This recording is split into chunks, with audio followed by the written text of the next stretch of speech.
All right. Game just wrapped up a couple of seconds ago, and I mean, I'm happy, right? It wasn't a dominant win, but it was a good win.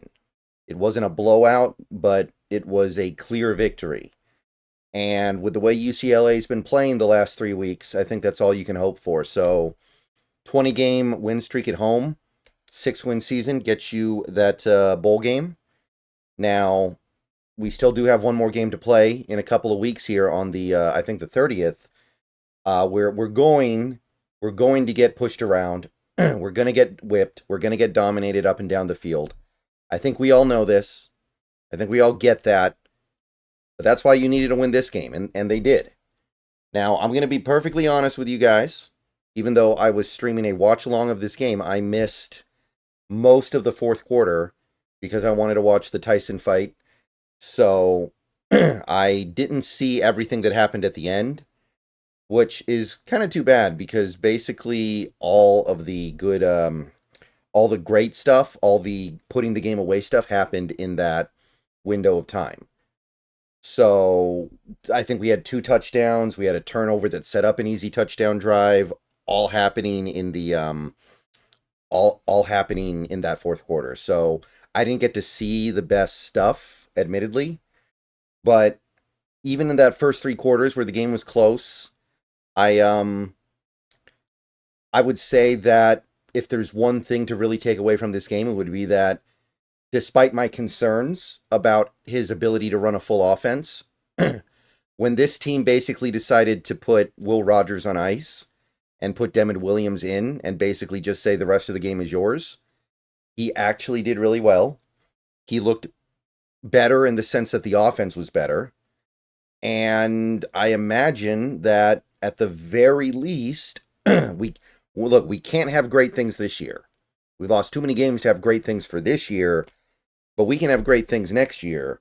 And Devin Williams looks like he may end up being one of those great things. So that was cool. That's probably the most important thing in this game. Coleman, he always brings it. He always grinds. Had a good game. Boston had some very nice catches in this game. Lot too. Like him more with pretty much every week that goes by. And defensively, I was really impressed with the pass rush, man. There were a lot of plays where we're rushing 3 guys or 4 guys, not really sending any kind of a blitz, and we're still getting really good pressure. So I liked what I saw from that. I thought the run defense for the most part was locked down. Not much that not much that UCLA could do on that front. And special teams, we made a field goal, right? We made our field goal. UCLA had some issues punting the ball that we didn't have, so we win the special teams battle. And the game ultimately comes down to turnovers. And the Seahawk, the Huskies had a few, but we were able to ultimately do a better job taking advantage of their turnovers than they took advantage of ours. There were big point swings coming from those UCLA turnovers. You can't really say that about the turnovers that we had. They didn't fully cash in. Now, doesn't change the fact that Will Rogers played a very shaky game. Remember, he had that interception in the end zone that was overturned on a roughing the passer, which was probably a correct roughing the passer call, but it's got nothing to do with that really bad throw he made. So, I mean, not that it really means anything because you're only playing 2 more games this year anyway, but at this point, I think you can just say, let's see what Demond has for the last 2 games. And you're not going to judge him at all based off what he does against Oregon. We'll see who we play in the bowl game. Maybe that'll be a little bit different. But at this point, I don't think you're gaining much. Like, the one thing about Rodgers that you could say is that the offense is going to function better with him simply because of the fact that Devin Williams probably can't run the full offense. I don't know if you can say that now. After today, getting a little harder to argue that. And I was never really arguing for it all that hard. But at this point, I'm certainly not. Like, Devin Williams actually played a better game. He looked like a better quarterback, not just a better athlete or playmaker, but he actually looked like the better quarterback. And defense gets it done with the turnovers. I thought Garbers actually looked really good in this game. I thought Garbers, for what I watched, was doing about everything he could to keep this game alive for UCLA. He He was fitting some tight passes into tight windows. He was evading pressure.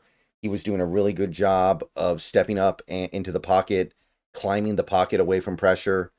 So what I saw from him over the last 3 weeks, I continue to see tonight.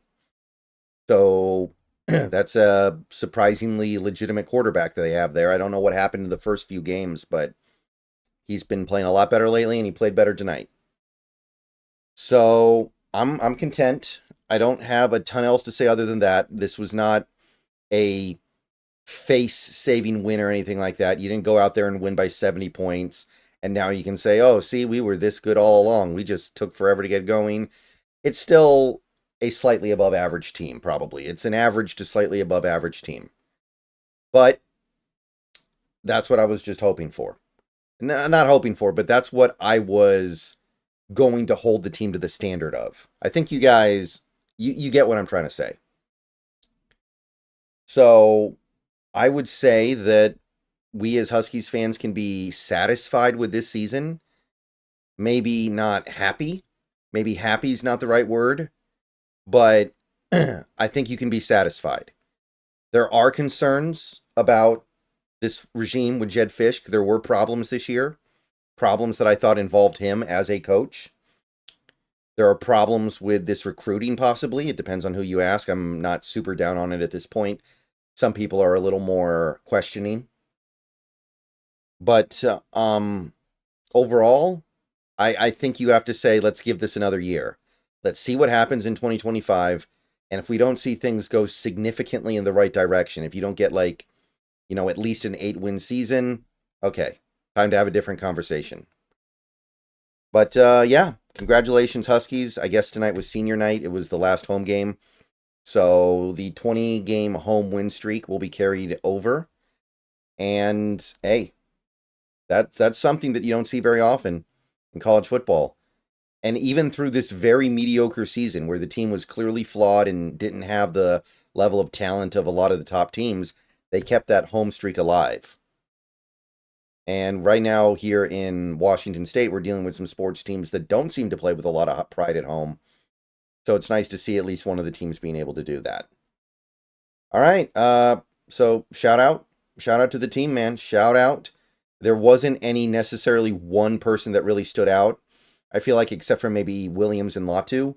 And Williams just because it felt a little different than some of the previous moments where we've given Demond Williams a long leash.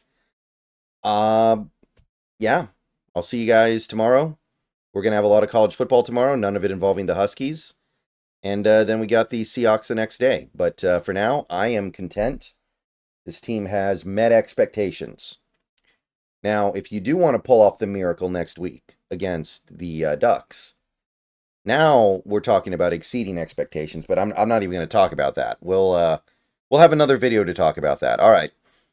See you guys later. Bow down to Washington. 6 wins, bowl game. Guaranteed to have at least that extra game. All right. Bow down.